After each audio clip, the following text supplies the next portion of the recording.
Kia ora. With your time at the voting booth coming up, here are some thoughts on democratic government from history. Woodrow Wilson, a politician and academic in America, said in 1912, "The history of liberty is a history of the limitation of government power, not the increase of it."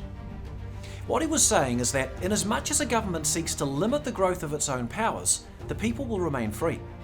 While if a government sets up various means by which it can grow its powers, well, the stories of history are the same. The government must become bigger to fix our problems, but it then eventually runs out of resources and we, the people, suffer. This is where what King Alfred of England did in history needs noting.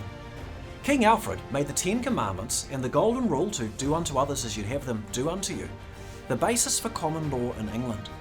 What was unique in this was that he placed a common law not only over the people, but also over himself as king. No longer could the king just make or change laws to suit himself. And this is why King Alfred is the only king of England ever to have been called the Great. And to note it, what caused him to self-limit his powers? It was the Christian faith.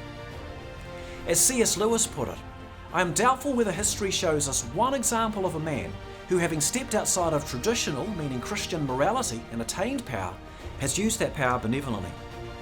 Which is to say, despite the narratives that say that religion and politics should stay separate, we've only had these political and other freedoms because the Christian faith shaped our values. And if you chop the roots of faith off the tree of liberty, the tree will die. So with an election ahead, knowing who to vote for can be difficult. People with power will naturally try to accumulate power. The core values and beliefs of our politicians are therefore important. Let's remember this as we go to the voting booth.